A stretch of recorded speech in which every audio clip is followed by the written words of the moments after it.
أما بعد فأعوذ بالله من الشيطان الرجيم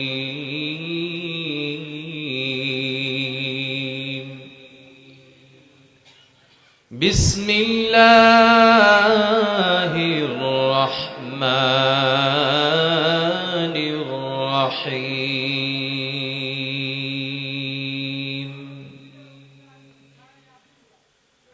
أجعلتم سقاية الحاج وعمارة المسجد الحرام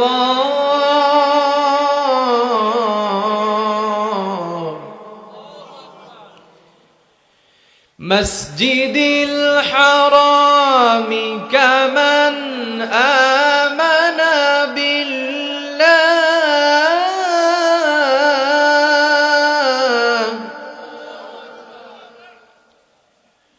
كمن آمن بالله واليوم الآخر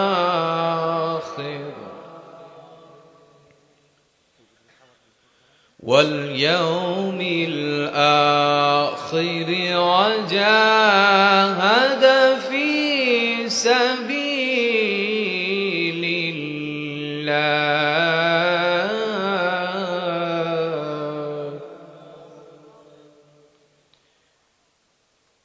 وقال رسول الله صلى الله عليه وسلم ما غبرت قدم عبد في سبيل الله فتمسه النار أو كما قال عليه الصلاة والسلام कौनैन का मुख्तार खुदा तुमको बनाया कौनैन का मुख्तार खुदा तुमको बनाया उम्मत के निगाहबान खुदा तुमको बनाया उम्मत के निगाहबान खुदा तुमको बनाया या रब मेरे आँखों में समा जाए मदीना या रब मेरे आँखों में समा जाए मदीना मुद्दत से मेरा दिल में तमन्ना मदीना मुद्दत से मेरा दिल में तमन्ना मदीना तलवार बकट हो के निकल मैदान असीर तलवार बकट हो के निकल मैदान असीर दुश्मन के मुकाबिल तू लगा नारे तकबीर दुश्मन के मुकाबिल तू लगा नारे तकबीर तो मर्द मुसलमान हो तो मर्द मुसलमान एक हाथ में तलवार एक हाथ में कुरान एक हाथ में तलवार एक हाथ में कुरान ইতিহাস বলে পৃথিবীর যত স্বৈর শাসক তাদের ক্ষমতার মসনদ টিকিয়ে রাখার জন্য গণমানুষের উপরে জুলুমের স্টিম রোলার চালিয়েছিল টুডে অ্যান্ড টুমোরো তারা সব থেকে লাঞ্ছিত অবস্থায় ক্ষমতাচ্যুত হয়েছে কথা বলেন আল্লাহর সঙ্গে পাল্লা দিয়ে ইতিহাসে কোনো শাসক টিকে থাকতে পারে নাই ফেরাউন পাল্লা দিয়েছিল টিকতে পেরেছে নমরুদ টিকতে পেরেছে ইতিহাসে যত স্বৈর শাসক ছিল কেউ টিকতে পারে নাই সর্বশেষ আমরা দেখেছি দিনের বেলায় পালিয়ে যেতে বাধ্য হয়েছে কথা ঠিক না বেঠিক আজকে যেই কিতাব থেকে আমরা আলোচনা শুনবো সেই কিতাবের নাম কি জোরে বলেন এই কিতাবের মধ্যে কোনো সন্দেহ আছে কোনো সংশয় আছে এটা কার কথা আল্লাহ তাআলা বলেন দালিকাল কিতাবু লা রাইবা ফি হুদাল লিল মুত্তাকিন এটা এমন একটা কিতাব যেই কিতাবের মধ্যে বিন্দুমাত্র কোনো সন্দেহ নাই জোরে বলেন সুবহানাল্লাহ অথচ অন্যান্য ধর্মগ্রন্থ আছে এমন কোন ধর্মগ্রন্থ নাই যেই ধর্মগ্রন্থের মধ্যে কোনো না কোনো ভুল নাই কিন্তু পৃথিবীতে প্রায় ৪,৫০০ ধর্মীয় গ্রন্থ।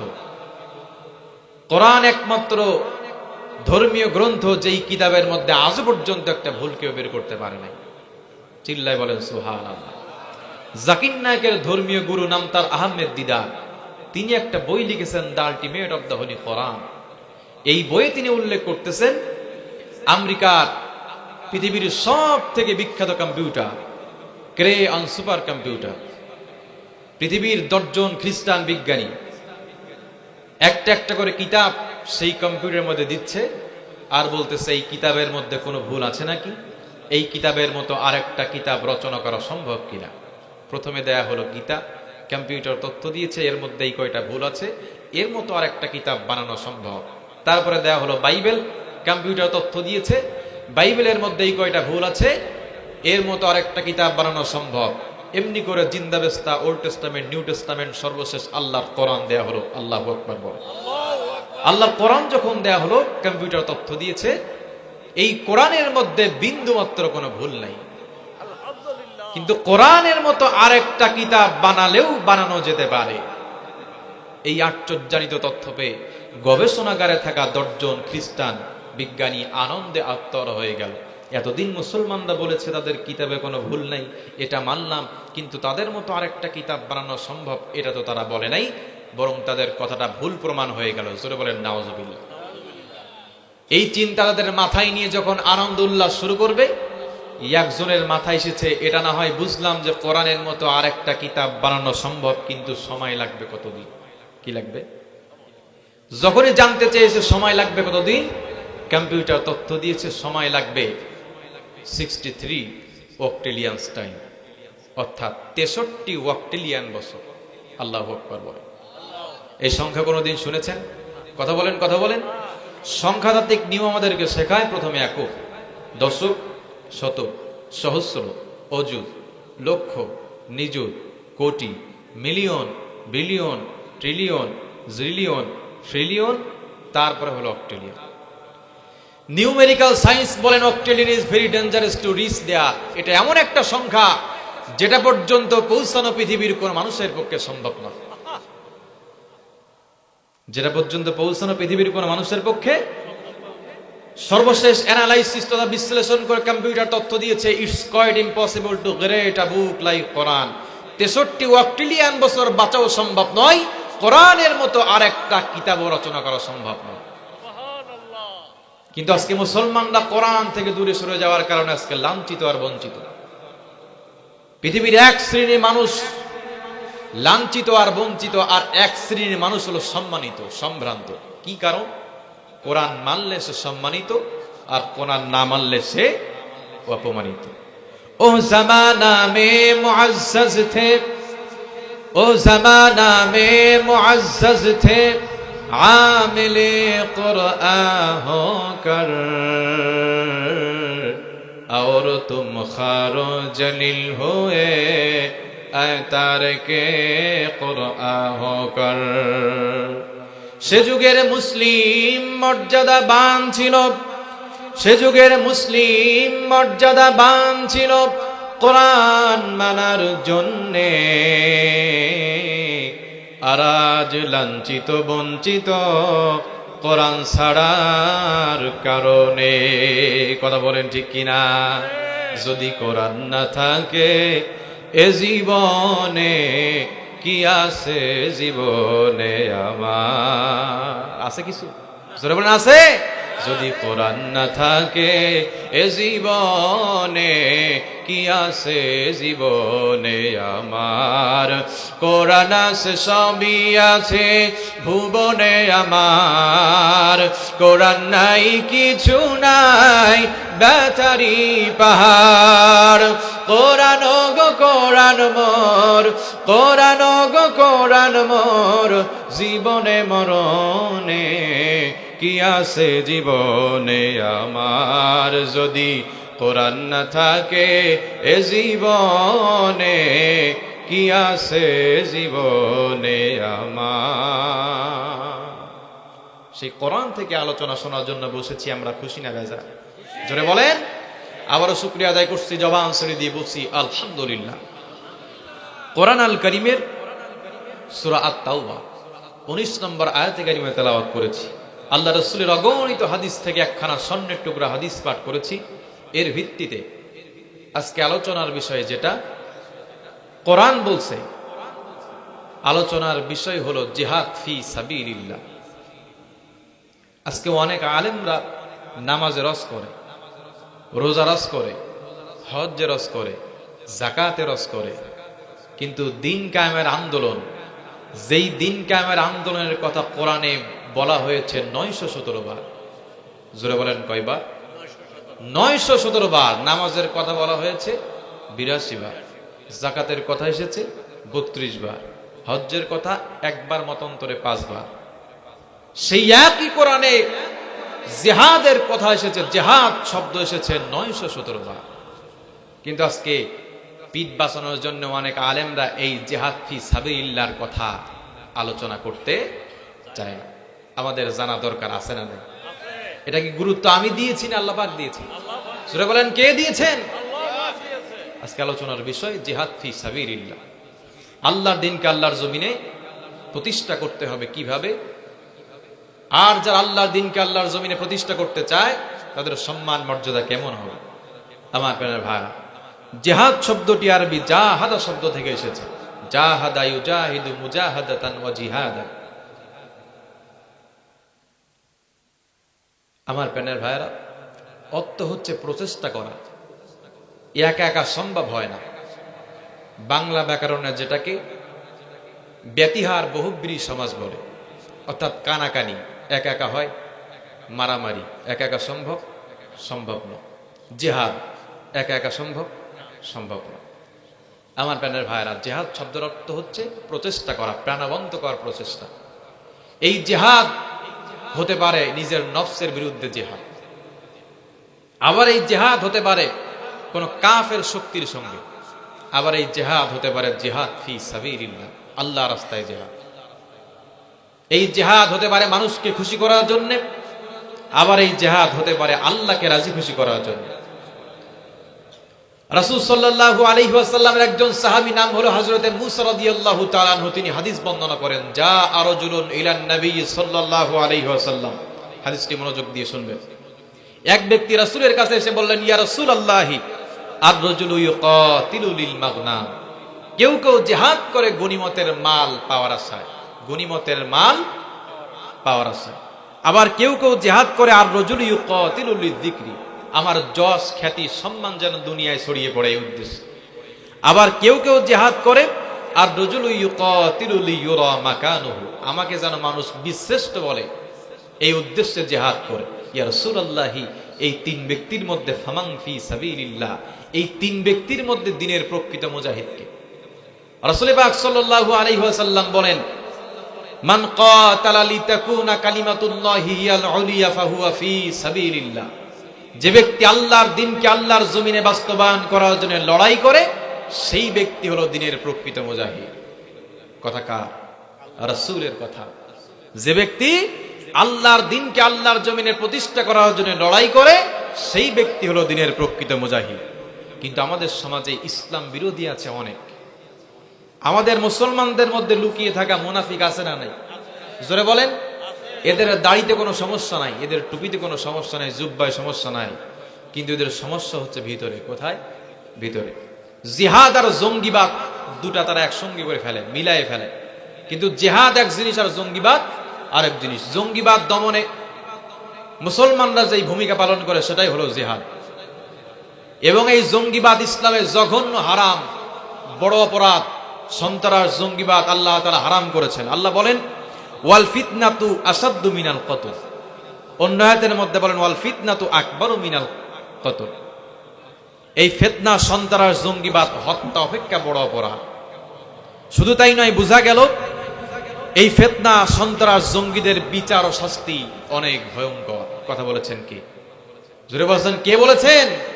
আল্লাহ তাআলা কোরআন আল কারীমের মধ্যে বলেন, ইন্নামা জাযাউল লাযীনা ইউহারিবুনাল্লাহা ওয়া রাসূলাহু ওয়া ইয়াসআউনা ফিল আরদ ফাসাদান আন يقتلوا أو يصلبوا أو تقطع أيديهم وأرجلهم من خلاف أو ينفوا من الأرض ذلك لهم خزي في الدنيا ولهم في الآخرة عذاب عظيم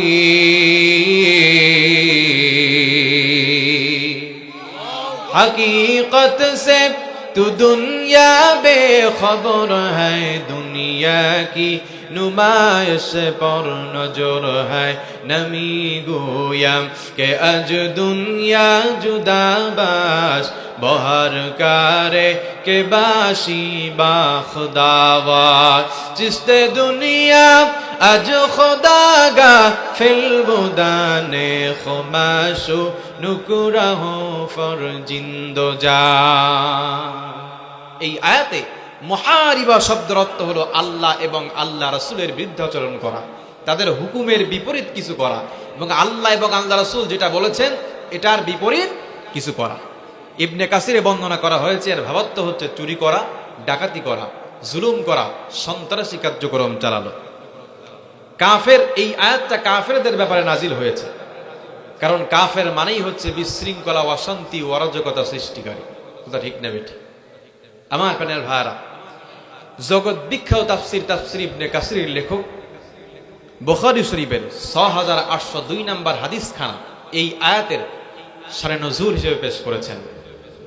আগে আয়াত পাঠ করছি, আয়াতের শানে নজুল অর্থাৎ কেন আল্লাহ পাক আয়াতটি নাজিল করলেন এটা জানার দরকার আছে না নেই? জোরে বলেন আছে না নাই?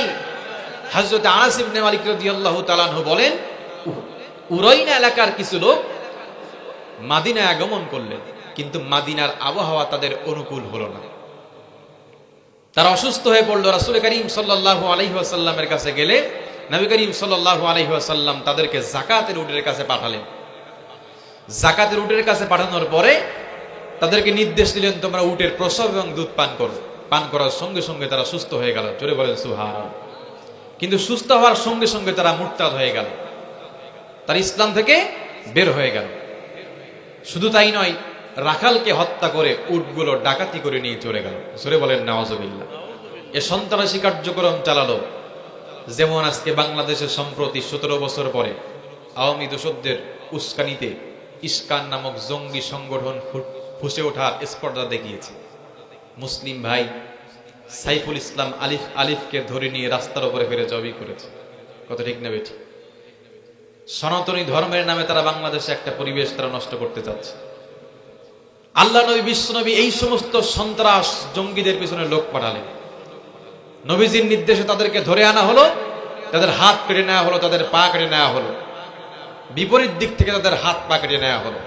আমার প্রাণের ভাইরা, আবু কিলাবাতা, হযরত আবু কিলাবা রাহমাতুল্লাহ আলাইহি বলেন, মান সারাকু ওয়া কাতালু ওয়া কাফারু বাদা ঈমানিহিম ওয়া হারাবুল্লাহু ওয়া রাসূলুহু। এরা সেই সমস্ত লোক যারা চুরি করেছিল, ডাকাতি করেছিল, ঈমান আনার পরে আবার কুফরিতে ফিরে গিয়েছিল। আল্লাহ তাআলা আয়াত কারিমা নাযিল করে জানিয়ে দিলেন, যারা আল্লাহ এবং আল্লাহ রাসূলের বিরুদ্ধাচরণ করে, তাদের হুকুমের বিপরীত কিছু করে, তাদের হাত কেটে নেওয়া হবে, তাদের পা কেটে নেওয়া হবে, তাদের চোখের মধ্যে গরম শলাকা ভরে দেয়া হবে। শুধু তাই নয়, এটা হলো দুনিয়ার শাস্তি, আর কাল কিয়ামতের কঠিন ময়দানে এদের জন্য আছে ভয়ঙ্কর শাস্তি। কাদের জন্য? এই সন্ত্রাসীদের জন্য। তাহলে জিহাদ আর জঙ্গিবাদ সম্পূর্ণ আলাদা বিষয়। আমার প্রাণের ভাইরা, কিন্তু যারা ইসলাম বিদ্বেষী, এরা জিহাদ এবং সন্ত্রাস দুটাই মিলায় ফেলে। ইসলাম শিখিয়েছে জিহাদ, ইসলাম জঙ্গিবাদ, সন্ত্রাস এগুলো ইসলাম শেখায় নাই। জিহাদ তাকেই বলে মানুষের অধিকার প্রতিষ্ঠায়, আল্লাহর অধিকার প্রতিষ্ঠায়, ইসলাম প্রতিষ্ঠায়, নারীর অধিকার প্রতিষ্ঠায়, ক্ষুধার্ত মেহনতি মানুষের অধিকার প্রতিষ্ঠায়, সত্যের পক্ষে মিথ্যা নির্মূল করার জন্য মুসলমানরা যেই ভূমিকা পালন করে তাকেই জিহাদ ফি সাবিলিল্লাহ বলে। এই জিহাদ কতদিন থাকবে প্রশ্ন আসতে পারে। অনেকেই বলে আমরা জিহাদ, আমরা যুদ্ধ চাই না, দুনিয়ায় শান্তি চাই। কিন্তু শান্তি আসবে দুনিয়ায় কোন দিন?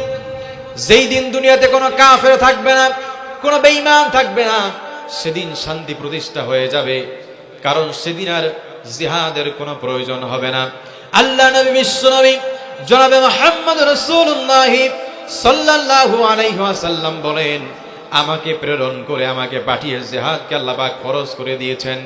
আমার উম্মত হয়ে আসা হযরত ঈসা আলাইহিস সালাম কর্তৃক দাজ্জালকে হত্যা করার মাধ্যমে সেদিন জিহাদ শেষ হয়ে যাবে। কারণ সেদিন ইসলামী হুকুমত কায়েম হয়ে যাবে। সেদিন আর নতুন করে জিহাদের কোনো প্রয়োজন হবে না। আল্লাহ তাআলা আয়াতের মধ্যে যে আয়াত কারিমা নাজিল আয়াত পাঠ করেছি, সেই আয়াতের মধ্যে কি বলেছেন লক্ষ্য করুন।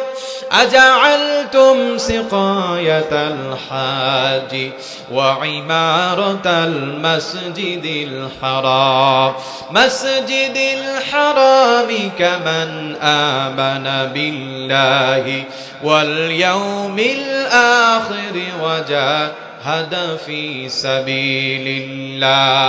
وجاهد في سبيل الله لا يستوون عند الله والله لا يهدي القوم الظالمين।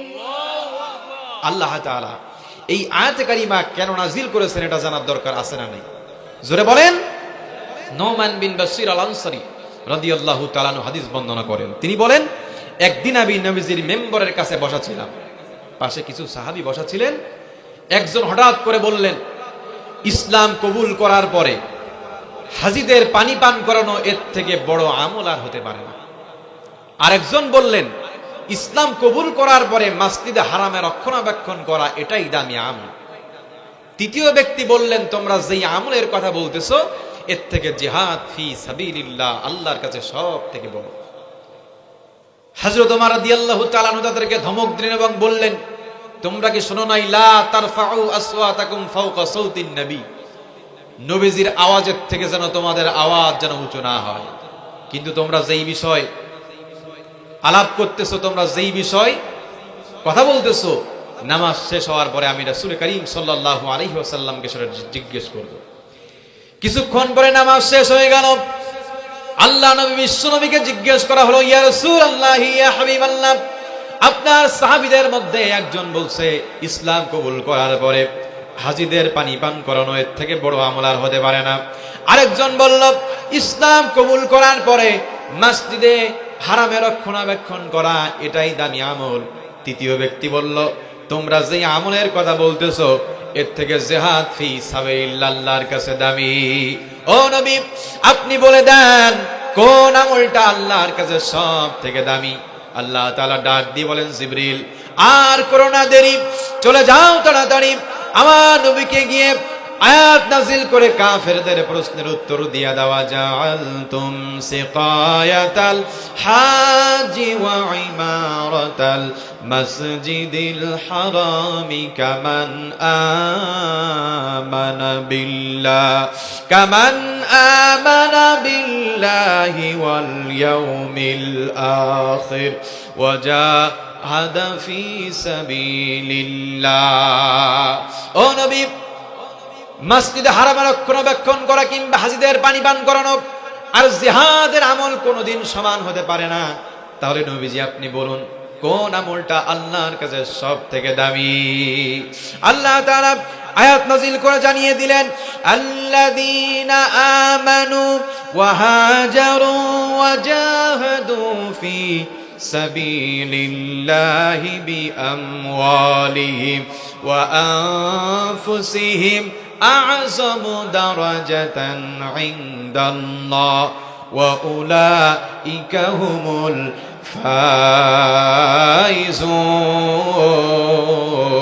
ফাইজুন।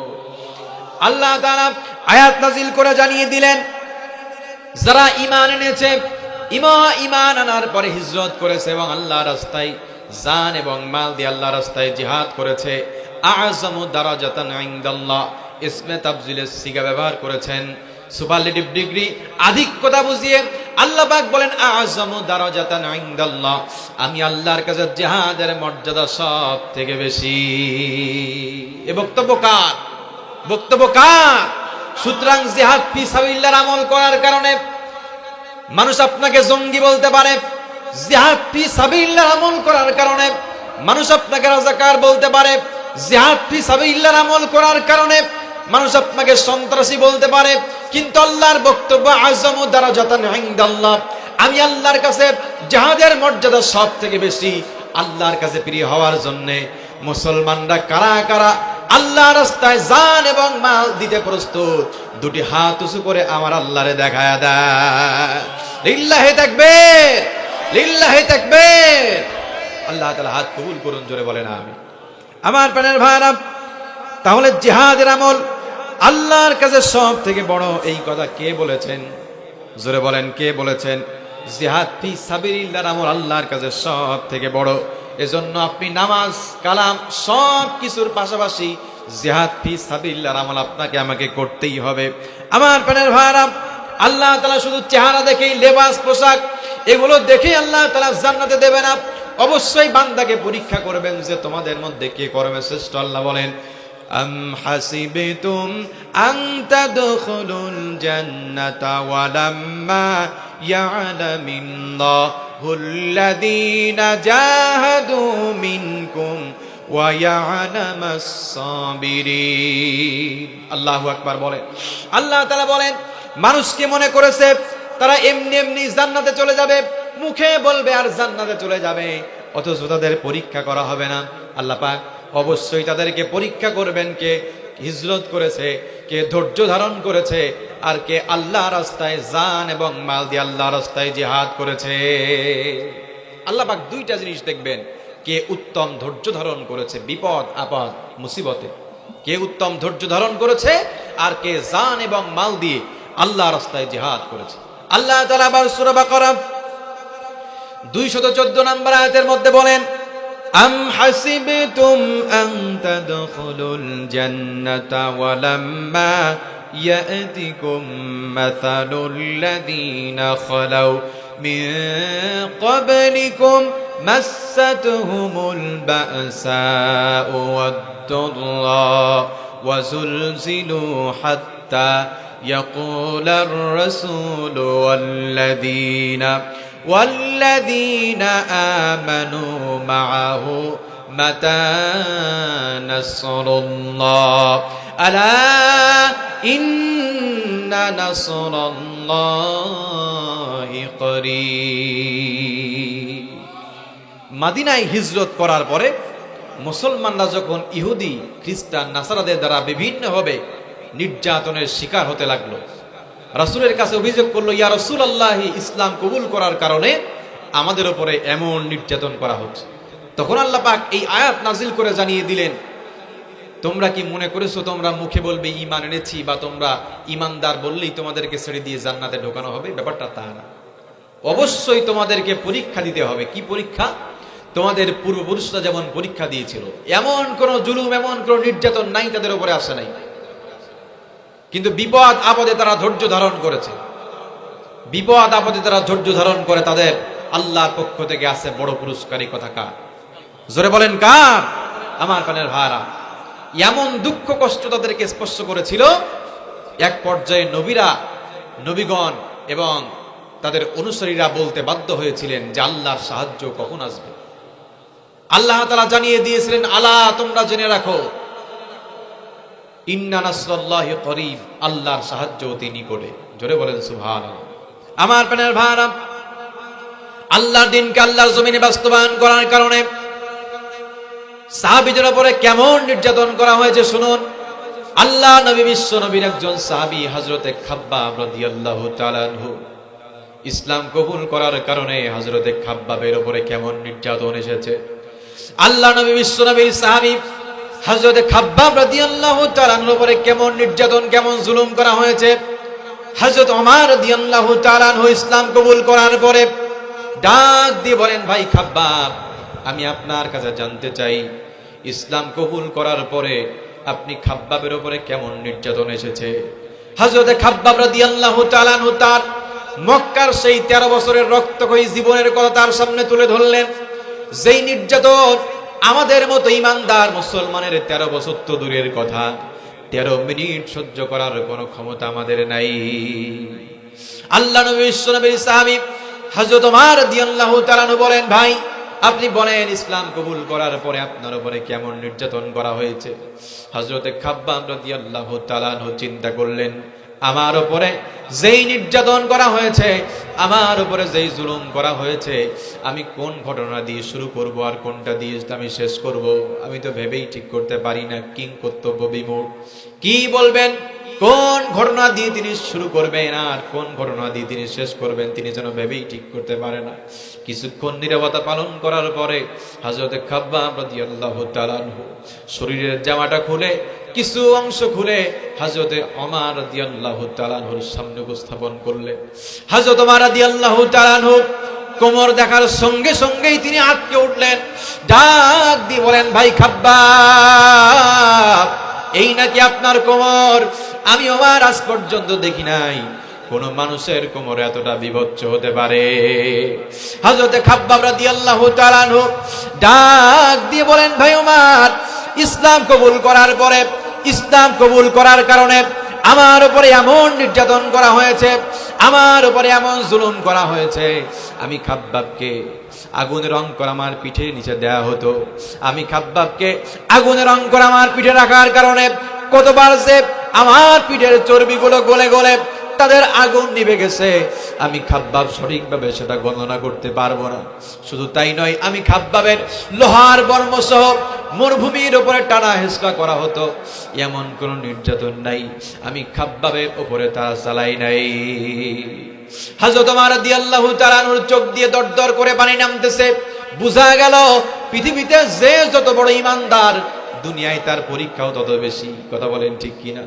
আল্লাহ তাআলা কোরআন আল কারীমের মধ্যে বলেন, আহাসিবান নাসু আইয়ুতরাকু আইয়াকুলু আমান্না ওয়া হুম লা ইফতানুন। আল্লাহ তাআলা বলেন, আহাসিবান নাসু আইয়ুতরাকু আইয়াকুলু আমান্না ওয়া হুম লা ইফতানুন। মানুষ শুধু মুখে বলবে আমি ঈমান এনেছি, এটা বললেই কি মানুষকে ছেড়ে দেওয়া হবে? না না না, এতটুকু বললেই মানুষকে ছেড়ে দেওয়া হবে না, অবশ্যই তাদেরকে পরীক্ষা করা হবে কে তাদের মধ্যে করবে শ্রেষ্ঠ। আল্লাযী খালাকাল মাউতা ওয়াল হায়াতা লিয়াবলুয়াকুম আইয়ুকুম আহসানু আমালা ওয়া হুয়াল আজিজুল গফুর। আল্লাহ তাআলা বলেন, অবশ্যই তিনি দেখবেন তোমাদের মধ্যে কে কর্মে শ্রেষ্ঠ। আল্লাহ দেখবেন না কি পরিমাণ আমল আপনি আমি করেছি, আল্লাহ পাক দেখবেন কোয়ালিটি সম্পূর্ণ আমল। আখলিস দীনাকা ইয়াকফিকাল আমালুল কলিল। নবীজি বলেন, আমল করার মতো আমল যদি বান্দা করতে পারে, অল্প আমল বান্দার নাজাতে যাওয়ার জন্য যথেষ্ট হয়ে যাবে। এজন্য যে যত বড় ইমানদার, দুনিয়ায় তার পরীক্ষাও তত বেশি। ইমানদার ব্যক্তি বোঝা যাবে দুনিয়ায় তার উপরে কি পরীক্ষা এসেছে।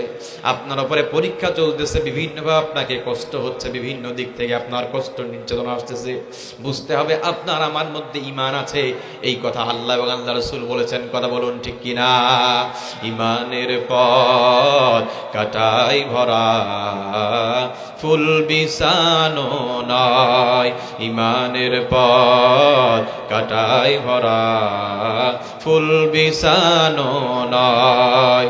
এ পথে তাই বদর হোদ, বালাকট কারবালা পাড়ি দিতে হয়।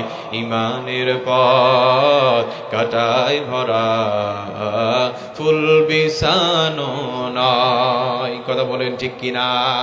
আমার প্রাণের ভাইরা, আল্লাহ দিনকে আল্লাহর জমিনে বাস্তবায়ন করার জন্য শুধু সুস্থ সবল সাহাবীরা আল্লাহ রাস্তায় জীবন বিসর্জন দিয়েছেন ব্যাপারটা তা নয়। আল্লাহ নবী বিশ্ব নবীর অনেক প্রতিবন্ধী সাহাবী ছিলেন, যারা আল্লাহর দিনকে আল্লাহর জমিনে বাস্তবায়ন করার জন্য লড়াই করেছে, জীবনটা বিসর্জন দিয়ে দিয়েছে। আল্লাহ নবী বিশ্ব নবীর একজন সাহাবী ছিলেন, নাম হলো হযরত আমর ইবনে জুমহু রাদিয়াল্লাহু তাআলা আনহু। এনার একটা হাত ছিল অচল, একটা পা ছিল অচল, ভালো করে হাঁটতে তিনি পারে না। উহুদ যুদ্ধের প্রাক্কালে রাসূল পাক সাল্লাল্লাহু আলাইহি ওয়াসাল্লাম সাহাবীদেরকে নিয়ে বসা, ডাক দিয়ে বলেন, তোমাদের মধ্যে কে কে আছো উহুদ যুদ্ধে তোমরা যেতে চাও, তোমরা তোমাদের নাম ঠিকানা লেখাও। সেখানে বসেছিলেন হযরত ওমর রাদিয়াল্লাহু তাআলা আনহু সাহাবী, সেখানে বসেছিলেন হযরতে আব্দুল্লাহ ইবনে জাহাশ রাদিয়াল্লাহু তাআলা আনহুর মতো সাহাবী, কিন্তু এক নম্বরে কেউ নাম লিখাতে পারে নাই। এক নম্বরে নাম লিখালেন যিনি আল্লাহ নবী, বিশ্ব নবীর প্রতিবন্ধী সাহাবী হযরতে আমর ইবনে জুমহ রাদিয়াল্লাহু তাআলা আনহু, তিনি আল্লাহু আকবার বলেন। এক নম্বরে উহুদ যুদ্ধের জন্য নামটা লিখায় প্রমাণ করেছে সে রাসূলের কত বড় আশিক। আল্লাহ রাসূল সাল্লাল্লাহু আলাইহি ওয়াসাল্লাম ডাক দিয়ে বলে, আমর ইবনে জুমহ, তুমি এক নম্বরে তোমার নামটা লিখায় প্রমাণ করেছো তুমি আমার কত বড় আশিক, কিন্তু আমি তো তোমাকে যুদ্ধের অনুমতি দিতে পারবো না। কেন নবীজি আপনি আমাকে যুদ্ধের অনুমতি দিবেন না, আমি জানতে চাই। নবীজি বলেন, তোমার শরীরের যে অবস্থা, তুমি তো যুদ্ধ করতে পারবে না, তুমি যুদ্ধ করতে অক্ষম, তাহলে আমি কি করে তোমাকে যুদ্ধের অনুমতি দিব? আল্লাহ রাসূল সাল্লাল্লাহু আলাইহি ওয়াসাল্লামের কথায় অত্যন্ত কষ্ট পেলেন, যদিও তিনি কষ্ট দেওয়ার জন্য কথা বলেন নাই। কি করবেন, তিনি তো নাছর বান্দা, কি করা যায়? নবীজি আমাকে যুদ্ধের অনুমতি দেন নাই তো কি হয়েছে? আমার 4 জন সন্তান আছে, 4 জন সন্তানের সব থেকে ছোট সন্তান যে বয়স মাত্র 7 বছর। আল্লাহু আকবার বলেন। আমি আমর ইবনে জুমহ, আমি পিতা হিসেবে রাসূল আমাকে যুদ্ধের অনুমতি দেন নাই তো কি হয়েছে? আমার 3 জন অ্যাডাল্ট সন্তানের সঙ্গেও আমি আমার 7 বছরের ছোট্ট সন্তানকে ওদের ময়দানে পাঠিয়ে দেব। আল্লাহ নবী বিশ্ব নবীর সামনে 4 জন সন্তানকে উপস্থাপন করা হলো। নবী আমার 4 জন সন্তানের পা থেকে মাথা পর্যন্ত আপাদ মস্তক তাকালেন, 3 জনকে যুদ্ধের অনুমতি দিয়া দিলেন। 4 নম্বর সন্তান, ছোট্ট সন্তানের দিকে তাকালেন যখন, নবীজি ডাক দিয়ে বলেন, তোমার এই 3 জন সন্তান যুদ্ধ করতে সক্ষম এটা বুঝলাম, কিন্তু তোমার ছোট্ট সন্তান 7 বছরের ছোট্ট মানুষটা কি করে যুদ্ধ করবে? যেখানে গাররা গাররা সাহাবীরা থাকবে, শক্তিশালী কাফেরদের বিরুদ্ধে মোকাবেলা হবে, তোমার ছোট্ট 7 বছরের সন্তানটা কি কাজে দেবে? ডাক দিয়ে বলে, নবীজি আমি জানি আমার ছোট্ট সন্তানটা কোনো কাজে লাগবে না, কিন্তু আমি আমর ইবনে জুমহ আপনার প্রতিবন্ধী সাহাবী, একটা কথা আপনাকে দিতে পারি, সেটা হলো আপনি নবীকে লক্ষ্য করে যখন বারবার কাফের বেঈমানেরা তীর আর তরবারি নিক্ষেপ করবে, আমার ছোট্ট সন্তানটা কিছু করতে পারুক আর না পারুক, আপনি নবীর সামনে গিয়ে তার বুকটা মেলে ধরতে পারবে। যতক্ষণ পর্যন্ত আমার কলিজার টুকরা ছোট্ট সন্তানের দেহে 1 ফোঁটা রক্তবিন্দু থাকবে, ততক্ষণ পর্যন্ত আমার সন্তানটা আপনি নবীর সামনে থেকে সরে যাবে না। আল্লাহ নবী বিশ্ব নবী যুদ্ধের অনুমতি দিয়া দিলেন। উহুদের প্রান্তরে ঘোরতর যুদ্ধ শুরু হয়ে গেল। যুদ্ধ করতে করতে 3 জন ভাইকে শহীদ করে দিয়েছে, 4 জন ভাইকে শহীদ করে দিয়েছে। উহুদের প্রান্তরে 70 জন সাহাবী শহীদ হয়েছিলেন, তার মধ্যে 4 জন ভাইকেও তারা শহীদ করে দিয়েছে। আল্লাহ নবী বিশ্ব নবীর প্রতিবন্ধী সাহাবী হযরত আমর ইবনে জুমহুর কানে এই ঘটনা চলে গেল। হযরত আমর ইবনে জুমহ ঘরে বসে থাকতে পারে নাই, এক পায়ের উপরে ভর দিয়ে উহুদের প্রান্তরে চলে আসলেন। উহুদের প্রান্তরে এসে দেখে, উহুদের প্রান্তরে এসে দেখে 7 জন কলিজার টুকরা সন্তানের নিথর দেহ পড়ে আছে। নিজেকে আর কন্ট্রোল করতে পারলেন না, হাতের কাছে যাই পেলেন তাই নিয়ে তিনি ঝাঁপিয়ে পড়লেন কাফেরদের বিরুদ্ধে লড়াই করার জন্য। কিছুক্ষণ পরে তাকে মেরে ফেলা হলো, শহীদ করে দেয়া হলো। শহীদ করার আগ মুহূর্তে যখন কাফের বেঈমানরা তাকে ঘিরে ধরেছে, আল্লাহ নবী বিশ্ব নবী তাদের কাছে গিয়ে বলেন, কাফেরেরা রে, তোমরা আমার একটা দাবি রাখো, হযরতে আমর ইবনে জুমহুকে তোমরা ছেড়ে দাও, বিনিময়ে আমি তোমাদের একটা দাবি রক্ষা করব। দুনিয়ায় তার কোনো আত্মীয় স্বজন, কোনো স্বজন বেঁচে নাই, তোমরা আমার প্রতিবন্ধী সাহাবীকে ছেড়ে দাও। সেই দিন কাফের বেঈমানেরা এতটুকু দয়া আল্লাহ নবী বিশ্ব নবীর প্রতিবন্ধী সাহাবীর প্রতি দেখায় নাই, নির্মম ভাবে শহীদ করে দিলেন। আল্লাহ নবী বিশ্ব নবীর সাহাবী হযরত আমর ইবনে জুমহ শহীদ হয়ে গেলেন। শহীদ হয়ে যাওয়ার পরে আল্লাহ নবী বিশ্ব নবী তার পাশে গেলেন। আল্লাহ নবী বিশ্ব নবী পাশে গিয়ে দেখেন তাদের নিথর দেহ জমিনে পড়ে আছে। নবীজি ডাক দিয়ে বলে, আমর ইবনে জুমহ, দুনিয়ায় আমি নবীর ভালোবাসায় আল্লাহর দিনকে আল্লাহর জমিনে বাস্তবায়ন করার জন্য নিজের জানটাও বিসর্জন দিয়ে দিলা, চারজন সন্তানের মধ্যে একজনের বয়স মাত্র 7 বছর। যেই 7 বছরে ছোট্ট সন্তানকে আমরা পিতা হিসেবে ইসলামের প্রাথমিক শিক্ষাগুলো পর্যন্ত দিতে পারি না, সেই ছোট্ট সন্তানকেও ঘরে বসায় রাখো নাই, জিহাদের ময়দানে আল্লাহর দ্বীনকে আল্লাহর জমিনে বাস্তবায়ন করার জন্য পাঠিয়ে দিয়েছো। চারজন সন্তান শহীদ হয়ে গেছে, তুমিও তোমার জানটা আমার আল্লাহর রাস্তায় বিসর্জন দিয়ে দিলে। দুনিয়ায় আল্লাহকে এবং আমি রাসূলকে তোমরা ভুলে যাও নাই। আমি নবী তোমাদের কথা দিচ্ছি, জান্নাতের ময়দানে আমিও নবী তোমাদেরকে ছাড়া জান্নাতে যাব না। আল্লাহর দ্বীনকে আল্লাহর জমিনে প্রতিষ্ঠা করার জন্য সাহাবায়ে কেরাম অকাতরে নিজের জীবনটা দিয়ে দিয়েছেন। কথা বলেন ঠিক কিনা?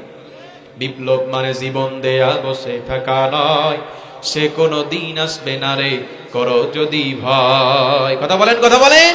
বিপ্লব মানে জীবন দেয়া বসে থাকা নয়, সে কোনো দিন আসবে না রে করো যদি ভয়। লড়াইয়ের ওই ময়দানেতে যেতে তোমাকে হবে, প্রয়োজনে সব রক্তটুকু জমিনেই ঢেলে দেবে। লড়াইয়ের ওই ময়দানেতে যেতে তোমাকে হবে, প্রয়োজনে সব রক্তটুকু জমিনেই ঢেলে দেবে। তবুও তোমায় লড়তেই হবে, মানিবে না পরাজয়।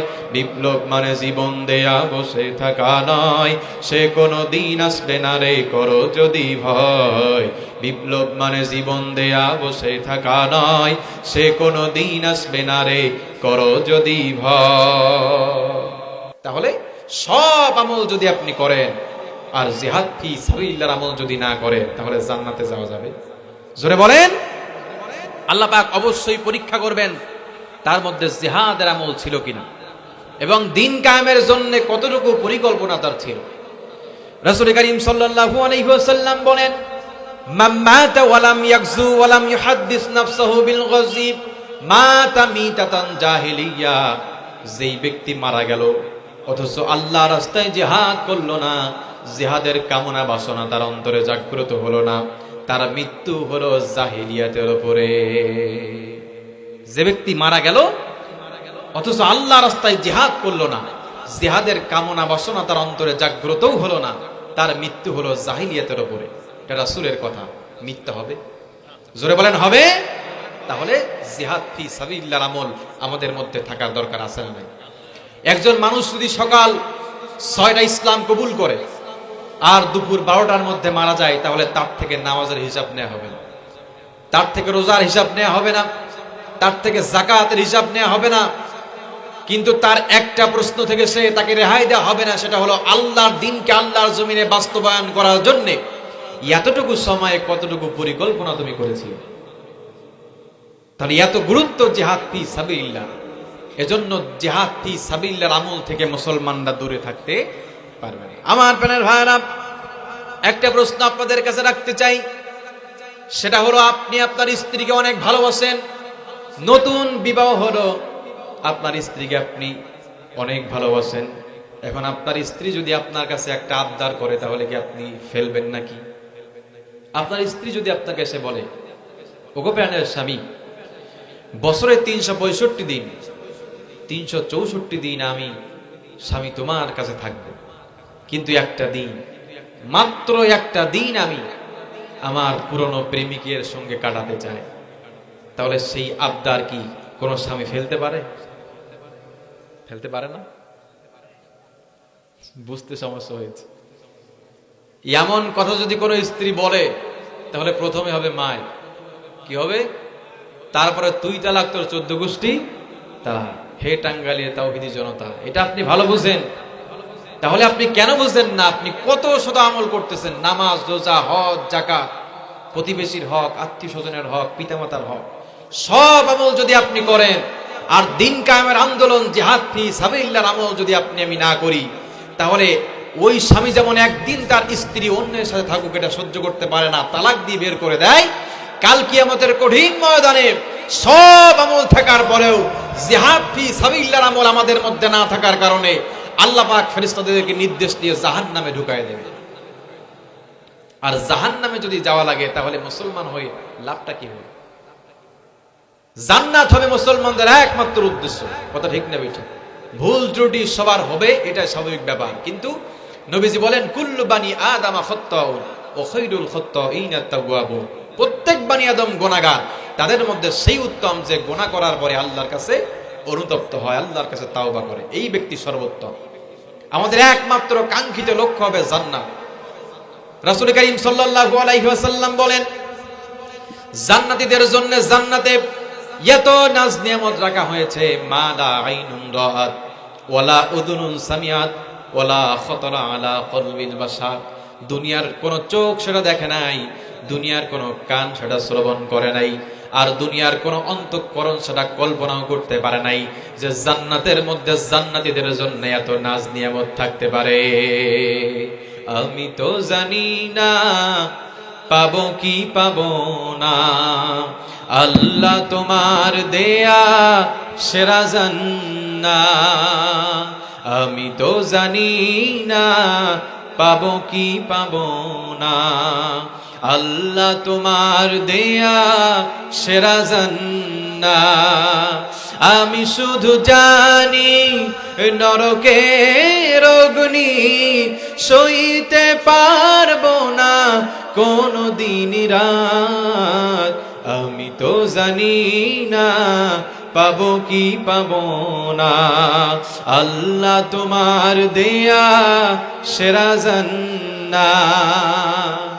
গোনা তো করেছি আমি বালুরাশি সম, অগণিত সীমাহীন, পাপীরে তাওবা কবুল করে না রব্বুল আলামিন। হায়াত আমার কমছে শুধু প্রতিদিন, গোনায় আমার বাড়ছে শুধু বাধাহীন। তুমি তো পারো দিতে নাজাত, আমি শুধু জানি নরকের অগ্নি সইতে পারবো না কোনো দিন রাত। আমি তো জানি না পাবো কি পাবো না, আল্লাহ তোমার দেয়া সেরা জান্নাত। আমি তো জানি না পাবো কি পাবো না, আল্লাহ তোমার দেয়া সেরা জান্নাত। চাই কি চাই না? আল্লাহ তাআলা বলেন সেই ব্যক্তি সফল কম। ফামান যুহজিহা আনিন নারি ওয়া উদখিলাল জান্নাতা ফাকাদ ফাজ ওয়া মাল হায়াতুদ দুনিয়া ইল্লা মাতাউল গুরুর। আল্লাহ বলেন সেই ব্যক্তি প্রকৃত সফল কাম যাদেরকে জাহান্নাম থেকে মুক্ত করে আল্লাহ পাক জান্নাতে ঢুকাবেন। এর থেকে সফল কাম আর দুনিয়ায় কেউ হতে পারে না। আমার প্রাণের ভাইরা, হযরত ওমর বিন সামেত রাদিয়াল্লাহু তাআলা আনহু ছিলেন মুসলিম, ও মুসলিম হলেও মুসলমানদের প্রতি তার ভালোবাসার কোনো কমতি ছিল না। উহুদ যুদ্ধ শুরু হয়ে গেল যখন, নিজে নিজে ইসলাম কবুল করে যুদ্ধে ঝাঁপিয়ে পড়লেন। কিছুক্ষণ পরে দেখা গেল হযরত ওমর বিন সামেত রাদিয়াল্লাহু তাআলা আনহু মারাত্মক আঘাতপ্রাপ্ত হলেন, আহত হলেন। সাহাবায়ে কেরাম জিজ্ঞেস করলেন, তুমি তো অমুসলিম, তাহলে আমাদের পক্ষে যুদ্ধ করলে কেন? মুসলমানদের পক্ষে তুমি যুদ্ধ করলে কেন? ডাক দিয়ে বলেন, যেই মাত্র আমি শুনেছি ওহুদ যুদ্ধ শুরু হয়ে গেছে, আমি আর নিজেকে কন্ট্রোল করতে পারি নাই। সময় স্বল্পতার কারণে আমি কারো কাছে কি ইসলাম কবুল করার সুযোগ পাই নাই। আমি নিজে নিজে ইসলাম কবুল করে আমি যুদ্ধে ঝাঁপিয়ে পড়েছি। কিছুক্ষণ পরে হযরত ওমর বিন সামেত শহীদ হয়ে গেলেন। আল্লাহ নবী বিশ্ব নবীর কাছে জিজ্ঞেস করা হচ্ছে, নবীজি ওমর বিন সামেত এক ওয়াক্ত নামাজ পড়ে নাই, রোজা রাখে নাই, হজ করে নাই, সেই সুযোগ পায় নাই। ওমর বিন সামেত কি আল্লাহর জান্নাতে যাবে নাকি জাহান্নামে যাবে? আল্লাহ নবী বিশ্ব নবী জনাবে মুহাম্মদ রাসূলুল্লাহ সাল্লাল্লাহু আলাইহি ওয়াসাল্লাম বলেন, হযরত ওমর বিন সামেত অবশ্যই অবশ্যই আল্লাহর জান্নাতে চলে যাবে। কারণ যদিও সে এক ওয়াক্ত নামাজ পড়ে নাই, রোজা রাখে নাই, হজ করে নাই, যাকাত দেওয়ার সুযোগ পাই নাই, আল্লাহর দ্বীনকে আল্লাহর জমিনে বাস্তবায়ন করার কারণে ওমর বিন সামেত নিশ্চিত আল্লাহর জান্নাতে চলে যাবে। হযরত মুসা রাদিয়াল্লাহু তাআলা একটি হাদিস বর্ণনা করেন।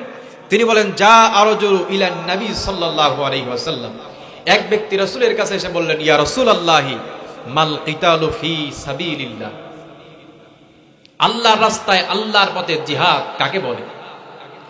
নবীজি কিছু বললেন না, মাথা নিচু করে আছেন। লোকটি বলল, ফা ইন্না আহাদানা ইউকাতিলু গাদাবা, ইয়া রাসূলুল্লাহি কেউ কেউ জিহাদ করে রাগে ক্রোধে। কিসে? রাগে ক্রোধে কেউ কেউ জিহাদ করে। আবার ওয়া ইউকাতিলু হামিয়াতান, কেউ কেউ জিহাদ করে প্রতিশোধের নেশায়। আবার কেউ কেউ জিহাদ করে প্রতিশোধের নেশায়। ফারাফা ইলাইহি রাসূহু, নবীজি মাথা তুললেন। কলা, এই কলার ফাইল হলো বর্ণনাকারী হযরতে মুসা রাদিয়াল্লাহু তাআলা। তিনি বললেন, ওয়ামা রাফা ইলাইহি রাসূহু ইল্লা আন্নাহু কানা কাইম, নবীজির দাঁড়ানোর কারণ ছিল, কারণ নবীজি ছিলেন বসা। নবীজি বললেন, মান কাতালা লিতাকুনা কালিমাতুল্লাহি আল-উলিয়া ফাহুয়া ফি সাবিলিল্লাহ, যেই ব্যক্তি আল্লাহর দ্বীনকে আল্লাহর জমিনে বাস্তবায়ন করার জন্য লড়াই করে, এই ব্যক্তিই হলো দ্বীনের প্রকৃত মুজাহিদ। জোরে বলেন সুবহানাল্লাহ। আল্লাহ পাক বলেন, দ্বীনের প্রকৃত মুজাহিদ যারা, জিহাদের ডাক শুনলে তারা নিজেদেরকে বিরত রাখতে পারে না, সঙ্গে সঙ্গে জিহাদের ডাক শোনার সঙ্গে সঙ্গে আল্লাহর রাস্তায় তারা জিহাদ করার জন্য ঝাঁপিয়ে পড়ে। আল্লাহ তাআলা কোরআন আল কারীমের মধ্যে বলেন, আল্লাযীনা ক্বালা লাহুমুন নাসু ইন্নান নাসা قد جمعوا لكم فاخشوهم إيمانا وقالوا حسبنا الله ونعم الوكيل। আল্লাহ তাআলা বলেন, যারা দ্বীনের প্রকৃত মুজাহিদ, জিহাদের ডাক শুনলেই তাদের ঈমান বেড়ে যায়, তারা জিহাদ করার জন্য তারা সামনে অগ্রসর হয়, তারা পিছপা হয় না। আমার প্রাণের ভাইরা, আল্লাহ নবী বিশ্বনবীর একজন সাহাবী ছিলেন, নাম হলো হযরত আবু দুজানা রাদিয়াল্লাহু তাআলা আনহু। উহুদ যুদ্ধের প্রাককালে নবীজি ডাক দিয়ে বললেন, আমি এখন আমার তলোয়ার দিতে চাই, আমি এখন আমার তরবারি দিতে চাই, কে এই তরবারির হক আদায় করতে পারবে? হযরত আবু দুজানা ডাক দিয়ে বলেন, ইয়া রাসূলুল্লাহ, ইয়া হাবিবাল্লাহ, আমি আপনার কাছে জানতে চাই এই তরবারির হক কি? নবীজি বললেন, এই তরবারির হক হলো কোনো মুসলমানকে তরবারি দিয়ে আঘাত করা যাবে না, আবার কোন কাফেরকে ভয় করা যাবে না, কাফেরদের ভয় করে যুদ্ধের ময়দান থেকে পালানো যাবে না। ইতিহাসের দিকে তাকালে দেখা যাবে মুসলমানরা কোন ময়দান ছেড়ে পালায় যায় নাই। গেছে নাকি? মুসলমানরা যদি পালাতো, বদরের যুদ্ধে মাত্র ৩১৩ জন নিয়ে রাসূল বিজয়ের রক্তিম সূর্য ছিনিয়ে আনতে পারতেন না। এই মুসলমানরা পালানোর মতো জাতি না। যদি তাই হতো, উহুদ যুদ্ধে বিজয় হতো না, বদর প্রান্তরে বিজয় হতো না, খন্দক প্রান্তরে বিজয় হতো না, খাইবার প্রান্তরে বিজয় হতো না। এই মুসলমান সেই মুসলমান যারা ভূমধ্যসাগর পাড়ি দিয়ে সেনাপতি তারেক বিন জিয়াদের নেতৃত্বে গোটা ইউরোপের পথে প্রান্তরে মুসলমানরা কালিমার পথে উড্ডয়ন করেছে। এই স্পেন, এই কর্ডোবা, এই রিয়াল মাদ্রিদ, এই বার্সেলোনা, মুসলমানরা কোরআন দিয়ে ৬০০ বছর শাসন করেছে। মুসলমানরা জানে এই পথ কণ্টকাকীর্ণ কুসুমাস্তীর্ণ নয়, এই পথে থাকতে গেলে কারো হাত থাকবে না, কারো পা থাকবে না, কাফেররা মুসলমানদেরকে কচুকাটা করবে। তবু আল্লাহ দ্বীনকে আল্লাহর জমিনে বাস্তবায়ন করার জন্য বাতিলের কাছে এক মুহূর্তের জন্য তারা মাথা নত করে নাই। কথা বলেন ঠিক কিনা? তাহলে মুসলমানরা কোন ময়দান ছেড়ে পালাইছে? জোরে বলেন। আল্লাহ নবী, বিশ্ব নবী জনাবে মুহাম্মদ রাসূলুল্লাহ সাল্লাল্লাহু আলাইহি ওয়াসাল্লাম বললেন, এই তরবারির হক এই তুমি আদায় করতে পারবে কিনা তুমি দেখো। হযরত আবু দুজানা রাদিয়াল্লাহু তাআলা আনহু হাত উঁচু করলেন, নবীজি আমি এই তরবারির হক আমি আদায় করতে চাই। রাসূল করিম সাল্লাল্লাহু আলাইহি ওয়াসাল্লাম আশ্বস্ত হয়ে সঙ্গে সঙ্গে হযরত আবু দুজানার হাতে তার তরবারিটা উঠাইয়ে দিলেন। আল্লাহু আকবার বলে। হযরত জুবাইর ইবনুল আওয়াম রাদিয়াল্লাহু তাআলা আনহু বলেন, আমিও নবীজির কাছে তরবারি চেয়েছিলাম, কিন্তু নবীজি হযরত ওমর রাদিয়াল্লাহু তাআলা আনহুকে না হয় নাই দিলেন, কিন্তু আমাকে তো দিতে পারতেন, কারণ আমি নবীজির আপন ফুফু সাফিয়া বিনতে আব্দুল মুত্তালিবের পুত্র। আমি সুঠাম দেহের অধিকারী, 7 ফিট লম্বা, যেমন আমার শরীর তেমন আমার শক্তি তেমন আমার সাহস। নবীজি আমাকে না দিয়ে কেন হালকা পাতলা একজন সাহাবী হযরতে আবু দুজানার হাতে তার তলোয়ারটা উঠাইয়া দিলেন? আমি দেখতে চাই। হযরতে আবু দুজানা রাদিয়াল্লাহু তাআলা আনহু বিশ্ব নবীর তরবারিটা হাতে নিয়ে তিনি একটা কবিতার পংক্তি, কয়েকটা কবিতার পংক্তি তার জবান থেকে উচ্চারণ করেছিলেন। আমার হাতে রাসূলের তরবারি, আজকে দেখবে দুনিয়াবাসী আমি কেমন করে বিশ্ব নবীর তরবারির হক আমি আদায় করতে পারি। এই বলে তিনি কাফেরদের সঙ্গে লড়াই করা শুরু করলেন। হযরত জুবাইর ইবনুল আওয়াম রাদিয়াল্লাহু তাআলা দূর থেকে দেখতেছেন হযরত আবু দুজানা বীরত্বের সাথে কাফেরদের সৈন্যদের মধ্যে ঢুকে গেছে।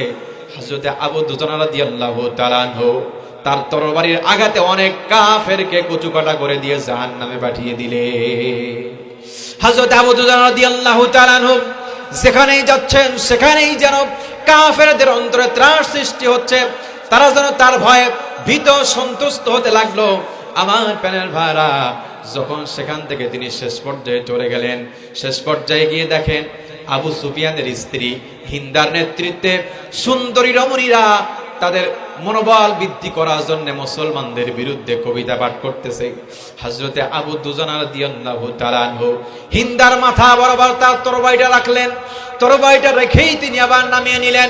হযরতে জুবাইর ইবনুল আওয়াম রাদিয়াল্লাহু তাআলা বলেন, আপনি এত বড় সুযোগ পেয়ে হাতছাড়া করলেন কেন? আপনার কাছে জানতে চাই। বলছে, আপনি কি জানেন না এটা কার তরবারি? বলছে, হ্যাঁ জানি তো, এটা নবীজির তরবারি। বলছে, এই জন্য আমি চাইনি আল্লাহ রাসূলের তরবারি কোন মহিলার রক্ত এবং কোন দুর্বলের রক্ত দিয়ে কলুষিত করতে। হযরত জুবাইর ইবনুল আওয়াম রাদিয়াল্লাহু তাআলা দূর থেকে দেখতেছেন। কিছু দূর আসার পরে একজন বীর পালোয়ান কাফেরের সঙ্গে দেখা হয়ে গেল। আমার প্রাণের ভাইরা, তুমুল যুদ্ধ শুরু হয়ে গেল। হযরতে জুবাইর ইবনুল আওয়াম চিন্তা করলেন, আমি এবার দেখবো জায়গা মতো হযরতে আবু দুজানা পড়ে গেছে, রাসূলের তরবারির হক সে কিভাবে আদায় করতে পারে। সংঘর্ষ শুরু হয়ে গেল। হযরতে আবু দুজানাকে প্রথমবার আঘাত করার সঙ্গে সঙ্গে তার এত জনে আঘাত করলো কাফের।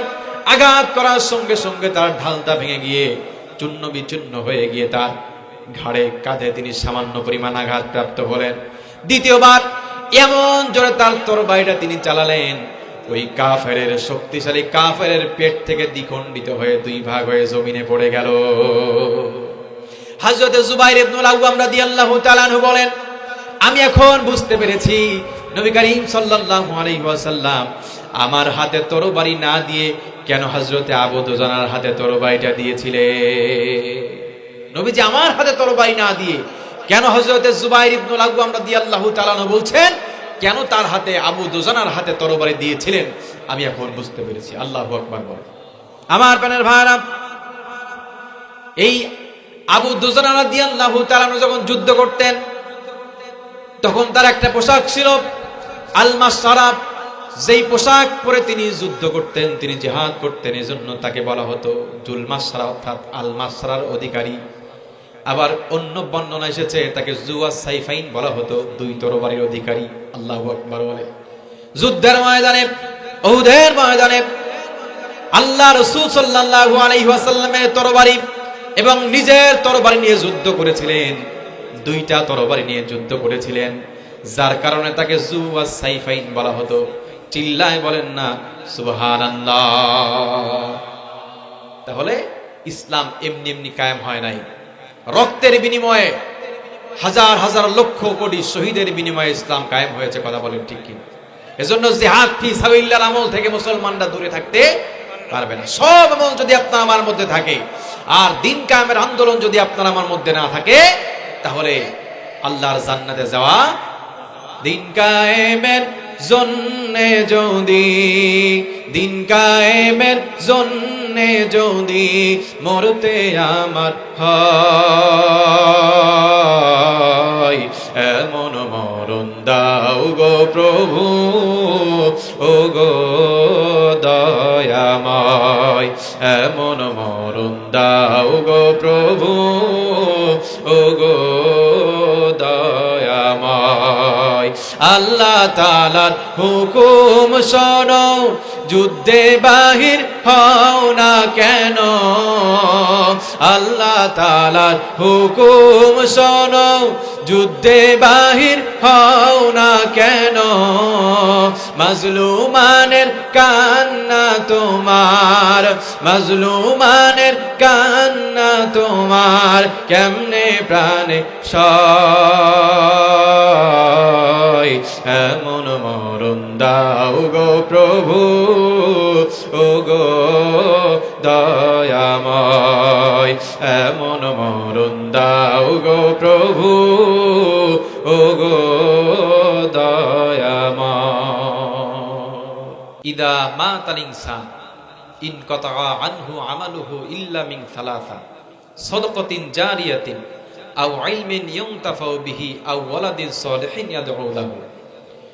মানুষ মারা যাওয়ার পরে সকল আমলের দরজা বন্ধ হয়ে যায়। কি হয়ে যায়? মানুষ মারা যাওয়ার সাথে সাথে সকল আমলের দরজা বন্ধ হয়ে যায় তিনটা ছাড়া। এক নাম্বার হলো সদকায়ে জারিয়া। মানুষ যদি জনকল্যাণমূলক কোনো কাজ করে যায়, অর্থাৎ একটা টিউবওয়েল বসায় গেছে, সেখান থেকে মানুষ পানি পান করবে, যতদিন তার কবরে সওয়াব পৌঁছায় থাকবে ঠিক ততদিন। জোরে বলেন সুবহানাল্লাহ। একটা মাদ্রাসা, আপনাদের পাশে মাদ্রাসা ঈদগাহ, সদকায়ে জারিয়া যদি আপনি একটা মাদ্রাসার জন্য একটা ফ্যান আপনি দান করেন, ঈদগাহের কাজের জন্য যদি আপনি 1000 টাকা দান করেন, তাহলে এই দানটা আপনি মৃত্যুর পরে আপনার কাজে দেবে, রাসূলের হাদিস। আর 2 নাম্বার হলো আও ইলমিন ইউনতাফাউ বিহি, এমন ইলম যেটা উপকারে আসে, এমন ছাত্র তৈরি করে গেছে যেই শিক্ষক মারা যাওয়ার পরে ছাত্র আল্লাহর কাছে শিক্ষকের জন্য দোয়া করে। আর 3 নাম্বার আও ওয়ালাদিন সালিহিন ইয়াদউ লাহু, নেক সন্তান। নেক সন্তান যদি আপনি তৈরি করতে পারেন, আপনি মরণের পরে ওই নেক সন্তান আপনার কাজে দেবে। আল্লাহ তাআলা বলেন ওয়ামান আহসানু কাওলাম মিম্মান দাআ ইলাল্লাহ, তার থেকে উত্তম কথা আর কার হতে পারে যে মানুষকে আল্লাহর দিকে আহ্বান করে, কোরআনের দিকে আহ্বান করে, ইসলামের দিকে আহ্বান করে। এজন্য আপনার সন্তান আপনার তখন কাজে লাগবে যখন আপনার সন্তানকে আপনি দ্বীনি শিক্ষায় শিক্ষিত করবেন। আপনার সন্তানকে আমি বলছি না বাংলা, অঙ্ক, ইংরেজি, উর্দু, ফার্সি এগুলো শিক্ষা দিয়ে না, অবশ্যই সে শিখবে, কিন্তু এইগুলো শিক্ষার পাশাপাশি কোরআন হাদিসের জ্ঞানটা তার মধ্যে ঢুকাতে হবে। তা না হলে if you teach your children theory, reading, writing and arithmetic and leave the fourth religion, then you will get a fifth rascality. আপনার সন্তানকে যদি আপনি 3টা শিক্ষা দেন, রিডিং তাকে পড়ানো, রাইটিং লেখানো, অ্যারিথমেটিক গণিত, কিন্তু চতুর্থ আর রিলিজিয়ন ধর্ম সম্পর্কে যদি আপনার সন্তানকে আপনি না শিখান, তাহলে আপনি এমন একটা সন্তানের জন্য অপেক্ষা করেন যেই সন্তানটা হবে বর্বর, রাস্কালিটি, খারাপ, জঘন্য একটা সন্তান। এজন্য আপনার সন্তানকে যদি আপনি মানুষের মতো মানুষ করতে চান, তাহলে দ্বীনি প্রতিষ্ঠান আছে, আপনারা আপনার 2টা সন্তান, 3টা সন্তান, তার থেকে একটা দ্বীনি প্রতিষ্ঠান আপনারা দিয়ে দিবেন। এবং আপনাদের যে যার জায়গা থেকে এলাকাবাসীর দানে, এলাকাবাসীর সহযোগিতায় এই প্রতিষ্ঠানটা আজকে এত দূর এসেছে। আপনারা যদি দান করেন, আপনারা যদি আপনাদের সাধ্য অনুযায়ী সাপোর্ট দেন, এই প্রতিষ্ঠান একদিন আরো অনেক বড় হবে। সকলেই বলছে ইনশাআল্লাহ। আমার প্রাণের ভাইরা, এই দুনিয়া ছেড়ে সকলকে একদিন চলে যেতে হবে। আজকে যে আলোচনাটা করলাম, নামাজ, রোজা, হজ, যাকাত, সব আমল যদি আপনি করেন, আর জিহাদ ফি সাবিলিল্লাহর আমল থেকে যদি আপনি দূরে থাকেন, তাহলে আল্লাহর জান্নাতে যাওয়া যাবে না। কারণ কোরআনের মধ্যে জিহাদের কথা এসেছে 917 বার। চলে বলেন কয়বার? 917 বার। এজন্য দিন কায়েমের আন্দোলন আমাদেরকে করতেই হবে। দিন কায়েমের আন্দোলন করার জন্য রক্ত দিতে হবে, প্রয়োজনে রক্ত, জীবন যা লাগে দিতে হবে, কিন্তু দিন কায়েমের আন্দোলন থেকে বিরত থাকা যাবে না। জীবন চলে যাবে, একদিন আমরা দুনিয়া ছেড়ে চলে যাব, কিন্তু সেদিন আমল ছাড়া কোনো কিছুর সঙ্গে যাবে না। এজন্য আমাদেরকে এখন থেকে প্রস্তুতি নিতে হবে। মৃত্যু অনিবার্য। অনেক মা বোনরা আছেন, পুরুষের থেকে অনেক মা বোনেরা আছেন, শুনেছি রাসূল করিম সাল্লাল্লাহু আলাইহি ওয়াসাল্লাম বলেন, মা বোনরা যদি 4টা কাজ করে তাহলে জান্নাতি। 1 নাম্বার হলো 5 ওয়াক্ত নামাজ পড়বে, 2 নাম্বার রমজানের রোজা রাখবে, 3 নাম্বার স্বামীর আনুগত্য করবে, আর 4 নাম্বার হলো লজ্জাস্থানের হেফাজত করবে। এই 4টা কাজ যদি মা বোনরা করতে পারে, তারা রাসূল বলেন তারা নিশ্চিত আল্লাহর জান্নাতে চলে যাবে। আমাদের মা বোনদেরকে যেন আল্লাহ তাআলা এই 4টা কাজ করার তৌফিক দান করেন। জোরে বলেন আমিন। এই দুনিয়ায় আমরা চিরদিন থাকার জন্য আসি নাই। আজকে আপনার সন্তানের জন্য আপনি 5 তলা 10 তলা বিল্ডিং নির্মাণ করে যাচ্ছেন। এই সন্তান আপনার কাজে লাগবে না যদি আপনার সন্তানকে আপনি দ্বীনি শিক্ষায় শিক্ষিত করতে না পারেন। আপনি হারাম পন্থা অবলম্বন করে সম্পদের জন্য, সন্তানের জন্য সম্পদ জমা করে যাচ্ছেন। আপনি মৃত্যুর পরে এই সন্তান আপনাকে সঙ্গে সঙ্গে 5 তলা বিল্ডিং থেকে আপনাকে নামায় দেবে। ওই বিল্ডিং এর মধ্যে একবারের জন্য আপনাকে ঢুকানো হবে না। কথা ঠিক না বেটি? ওই এসি গাড়ির মধ্যে 50 লক্ষ টাকা দিয়ে আপনি গাড়ি কিনেছেন, ওই গাড়ির মধ্যে একটা বার আপনাকে ঢোকার সুযোগ দেয়া। পাগল মন আমার তুমি কারলা গিয়া করলা রে বাড়ি ঘর। পাগল মন আমার তুমি কারলা গিয়া করলারে সুখের ঘর উপর তলায় বাতি জ্বলে উপর তলায় বাতি জ্বলে আমার তুমি কারলা গিয়া করলারে সুখের ঘর ভাই বলো বন্ধু বলো নয়তো কেউ আপন তোমার ভাই বলো বন্ধু বলো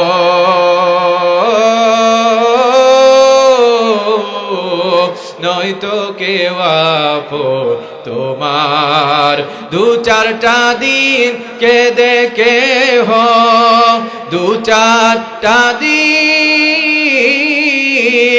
কেঁদে কেহ রাখবে না যে খোঁজ খবর তুমি কারলা গিয়া করলা রে বাড়ি ঘর দুদিনের রংতা মাসা আরো যত স্বপ্ন আশা দুদিনের রংতা মাসা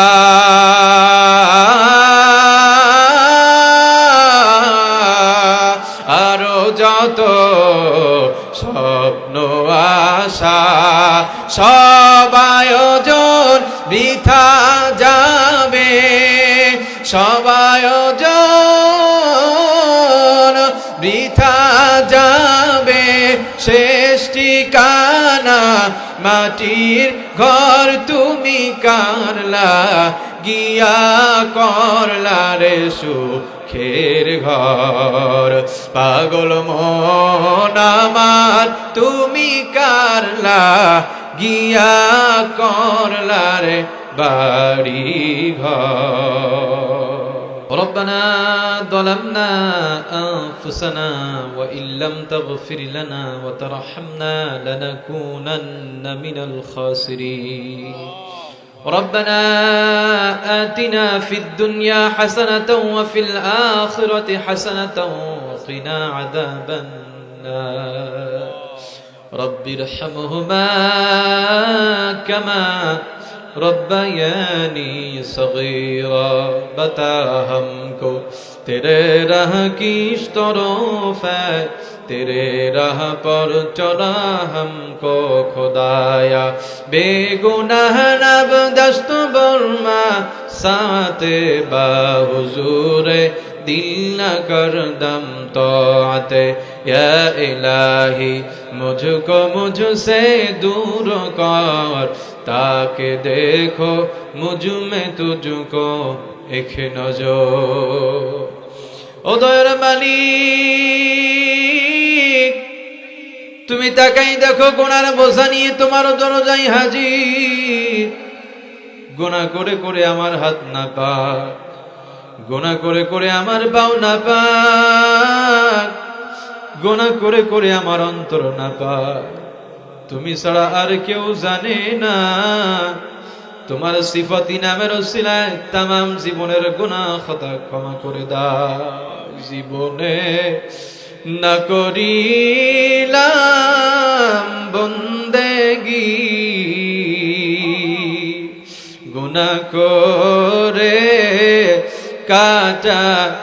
কাটাইলাম জিন্দেগি আপন হাতে বান্দা মাওলা তুমি বানায়া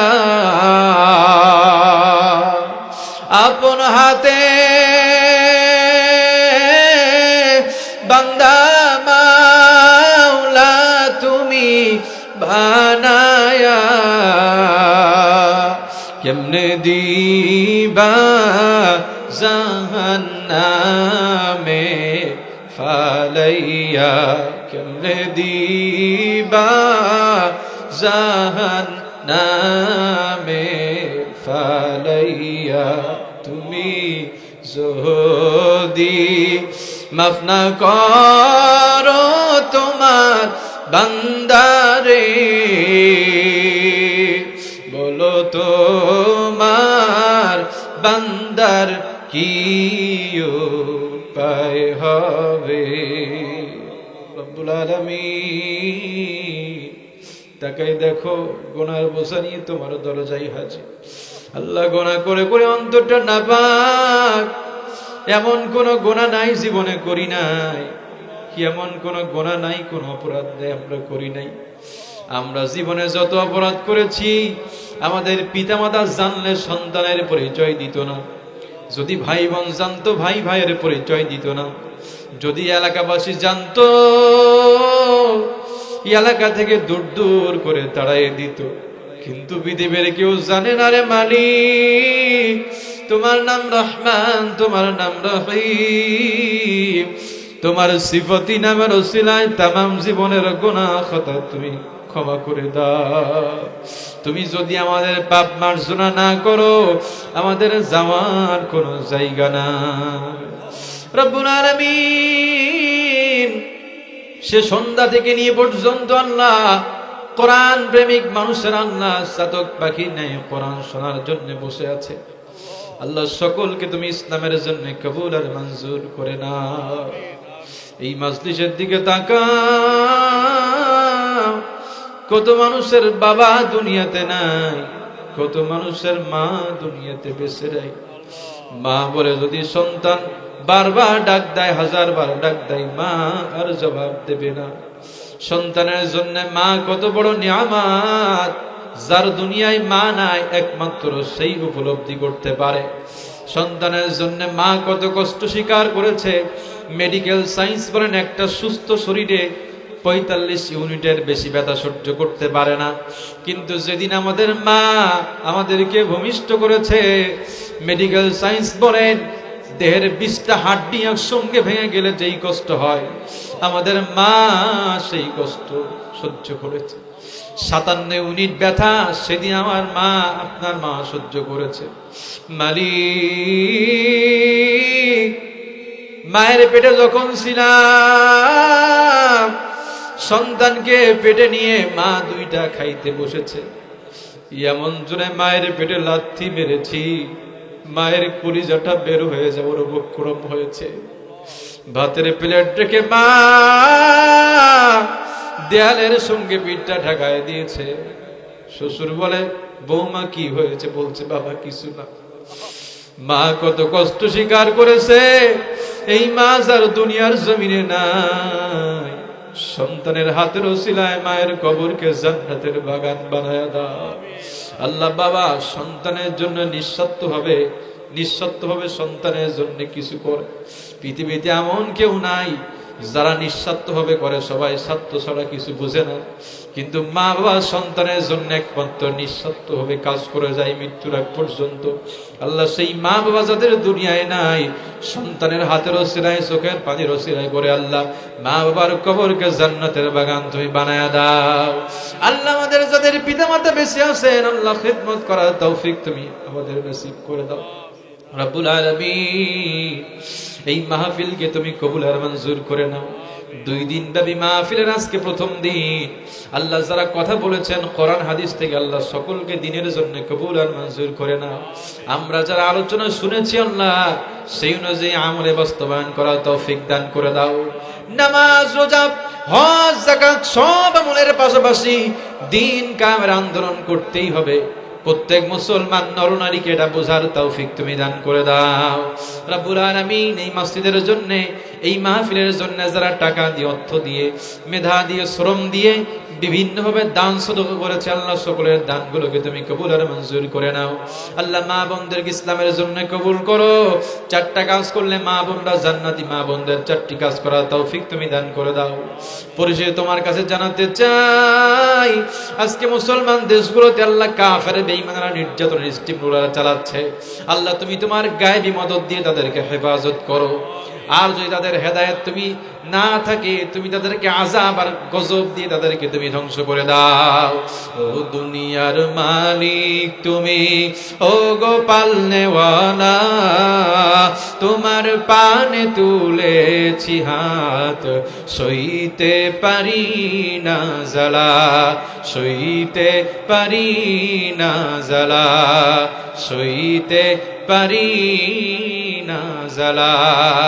जिस घोड़ी निकले बदन से मेरी जान, कलमाए तौफीक ভির দে জবা। আমাদেরকে যখন দুনিয়া থেকে উঠায় নিবা, আমাদের মুখে জারি করে দিও ইমানি কালিমা লা ইলাহা ইল্লাল্লাহু মুহাম্মাদুর রাসূলুল্লাহ।